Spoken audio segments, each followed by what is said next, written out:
Isolation. Sometimes it's necessary. June 27, 2018. Amanda Bosk. We all know life, and the people in it, can be a bit too much at times.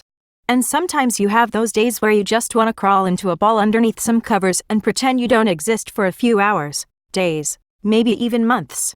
At least I do, and I know I can't be alone on this one. If you're an empath like me, you might know this topic all too well. What is it? Isolation in its proper term is a condition of being separated from other people, and people isolate themselves for a variety of reasons. 1. By hospitals to keep patients from catching or transmitting illness. 2. By parents and schools as a form of timeout to punish misbehavior. 3. In psychology, the term can be used to describe behavior that causes an individual to deliberately draw away from other people and the outside world, most of the time, at their own will. So you may ask, why anyone would want to isolate themselves if isolation seems to be used as a general punishment or safety measure for most people? Let's imagine ourselves back in high school again. I'm sure we were all nervous at one point in time while starting out in high school. Can you remember your first day of freshman year? If so, what was the feeling in your gut like when you walked into your first class even just a minute late and had all eyes burning in your direction? If any of you have ever been the new kid, you also know how anxiety-provoking that kind of experience is. The sting of embarrassment only lasted maybe 10 seconds until you found your seat, but while happening, it felt like you've just experienced what forever feels like. Some people are blessed enough to not have experienced those feelings. Unfortunately for me, I guess all my screws weren't on so tight when it came to my emotions and confidence at the time. I used to casually have mini heart attacks when my turn to read in English class came. My fear of making a fool out of myself in front of people ran deeply through my veins. It's actually kind of strange writing about that part of my life now, simply because I forgot that trait ever even existed within me. We've all been fearful at some point in our lives of what was to come, most of the time because we didn't know what was to come in the first place. We are not always going to see the light at the end of the tunnel right away. But what's important to understand is that building that extra trust in yourself that you will see a brighter day in every tough, scary situation makes the dark days worthwhile. Instead of thinking of these situations in life as if they are happening to us or against us, we can actually benefit miraculously from them when we understand these are tests for our soul's growth. And a great lesson is soon to come, if that makes any sense. I am equally grateful for everything I have overcome, although some, more than others, and that's just fine with me. These are the life challenges that come with hidden lessons and shape us to be the amazing people we came here to be. As a young teen growing into young adulthood, I perceived things differently than I do now, but I always felt like I was different in some way. I saw the priorities and intentions of others on a bigger scale, yet for some reason I couldn't understand the ones closest to me, let alone myself.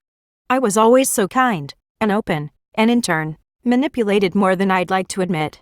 Fear was the main driving force of my life, at least looking back now it seems that way. I never spoke up or took the time to check in with myself and how I really felt. My subconscious thoughts were so opposite of what I would be portraying to people, even to myself, so I guess I just deflected in every way possible and let myself live for the perception of everyone else, except me. I blocked out my negative thoughts so early on, that the voice in my mind stopped trying to speak to me, whether helpful or not. I unconsciously allowed the world put a nice veil over my face to hide me from the hard truth. A lot of the time I would simply hope, daydream and wish that I could just make my parents and peers proud of me, maybe they'd be happier too. I'm sure if a psychologist were to read the old thoughts of mine, they'd be able to come down to a few conclusions as to what my mental and emotional health was looking like at the time. And they'd probably even give me a few diagnoses if it came down to it, aside from the PTSD, anxiety and chronic depression of course. Now, I'm not saying thoughts of a negative nature necessarily make a person crazy. I am simply saying that in my experience growing up, succumbing and allowing myself to be controlled or defined by those thoughts and emotions did absolutely no good for the development of my emotional and mental well-being. I can't recall ever just being content with what I did have back then, and in turn, my ungrateful attitude towards life just kept bringing me more of what I wished it hadn't. As you can see, just about all of my internal and external problems, negative thoughts and emotions came from a yearning of what I wished I had, or otherwise lacked. This type of thinking is dangerous, but once we figure out our triggers, and work through our traumas, we will start to yearn to make positive change in our lives every single day, and then we will begin to understand why things had to be that way. Life is a mysterious journey, and we definitely should start to embrace it in every aspect. Never in a million years did I think or imagine I would all of a sudden become empathetic. And then I turned 20. Also made not so good 20-year-old choices, but they go hand in hand. So, at the age 20, not only was I constantly anxious to know what other people thought of me, but can now feel what people are thinking, feeling, and experiencing in their own lives. Can you imagine how afraid I was then? As if seeing the facial expressions on someone's face alone wasn't a cruel enough torture for me, now I have been given the gift to feel someone else's pain, sorrow, and frustration without even having to look at them directly. Not only can I read a person, but I can also, most of the time, unwillingly, give away all of my precious energy whenever I decide I may want to help anyone in their day-to-day life. Doesn't that sound great? You know the feeling you get when you even think about anything horrible happening, like one of your loved ones being the victim of one of those graphic and disturbing videos always going viral on the internet nowadays. I know that sounds horrible to think of, but yup, that's the path my mind took me at the time. I guess if you really think about it, those negative thoughts did do a lot of humbling for my soul. I started to learn that I couldn't bring myself to do much of anything that didn't resonate with love and happiness anymore. I started to think about my actions and how it would affect someone, or how I'd be affected if something I said or did was turned around and done or said back to me. For me to hurt anyone meant I was only hurting myself in the end. It took me about 6 months to fully figure out what was really going on with me, and I finally figured out I wasn't going crazy, only awakening to the gifts and truths of my inner self. I dedicated the next 2 years on finding a way to deal with these new abilities, and although it may seem like these kinds of things are mysterious and cool at first glance, for some time I started to think I couldn't handle it much longer. Whenever I'd hang out with anybody, it literally felt like a bad trip.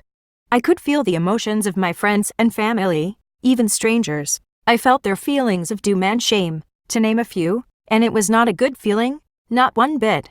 The weight of their deepest and darkest feelings just seemed to hang over their shoulders effortlessly as if they didn't even know it was there. But for me, I felt it all. I just couldn't ignore the elephant in the room anymore. I started to feel connected to the dysfunction in other people's lives. I would leave a happy get-together feeling worse than I did when I first got there. I've had a strong history of depression which stemmed way back as far as I can remember, maybe 6 years old when my mom left my dad. She moved my sisters and I 6 hours away, and I guess the depression just took off ever since then. I was good at hiding it, yet I don't think I even understood it at the time. It wasn't until my second year in the Army Reserves when I was diagnosed with PTSD, and no, I have not been deployed. Although still young at the time, 19, I really didn't see how much depression and trauma had been affecting my life, nor did I try to. I can actually thank my history of ill feelings now, because I don't have to go through insane motions and point the finger at myself any longer. Although I still have my off days, I'm not perfect, I must confess. When I started to become empathetic, I was sadly grateful for already having somewhat of an understanding of what it felt to be chronically depressed. This was an important moment of awareness in my life, because if I hadn't known what depression felt like before, I would have brushed off others' feelings of sadness and depression as my own. It was only when I knew there were absolutely no reasons why I should have felt this feeling or that one, and the only thing that's changed was the presence of someone, that I knew my intuition was onto something. Sometimes isolation is necessary.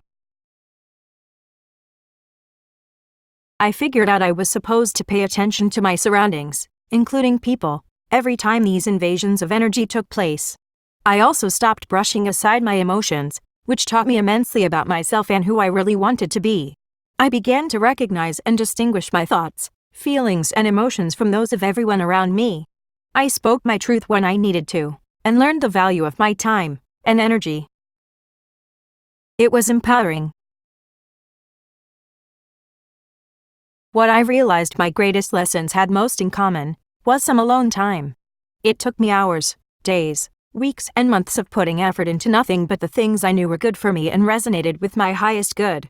It turns out that people call this a form of isolation, of course excluding the inevitable factors of life, for example work and housemates, etc. I've lived with my boyfriend and my father for almost the past 2 years, so I had just the perfect amount of interaction to keep me uplifted if and when I needed the extra boost. I kept my distance from my iPhone and limited its use for learning purposes and important calls, which also meant disappointing some of my family and friends. I started to read books again. I always hated reading growing up, and I even finished more books in a year than I've ever read in my life, combined. I learned what coping mechanisms I clung onto, Which ones were helpful and which ones I should let go of? I've read books on and studied psychology, spirituality, religion, ancient history, the chakras, Loa, philosophy, mindfulness, business, and more. All topics I've never known I would be interested in, but discovered in my own phases of isolation. I'm not gonna lie, I've had more than just a few. I needed to ground myself. To be firm in my own existence, if you know what I mean. I can definitely say that I am so thankful my spiritual awakening had started to unfold the way it did. The universe God has been such a great teacher to me in these past 3 years, let alone my entire life. And one major lesson I can be sure to spread to you all that is crucial, is that patience is golden. Energy is everywhere. If you can't feel it now, it's probably because you haven't tried to before, or maybe you just don't want to, which is fine. Either way, it is still existing and in sync with the universe. People can be good for you and people can be toxic. We should learn the difference. Whenever you feel drained, pay attention, as well as when you are feeling happy and excited. Pay attention to what brought these feelings to your attention. Once you do this, you will be able to better distinguish what things and or people you should stay away from because they make you feel bad, or connect with more because they bring you feelings of love, joy, and wholeness. Don't live to do for or be around people only to satisfy their feelings of good or bad. It's your life, no one else's. The best advice I could ever give you is to learn what you love to do, stick to it, and everything else will fall into place. That's about all I have for you guys tonight. Hopefully I didn't put you guys to sleep. LOL. If you have any similar stories or additional points that I may have missed and would like to share, feel free to comment below. I hope anyone going through an isolation phase may benefit from this post, relate, and share with a friend or loved one in need. Red Heart Suit. Much love to you all. Jazzavi.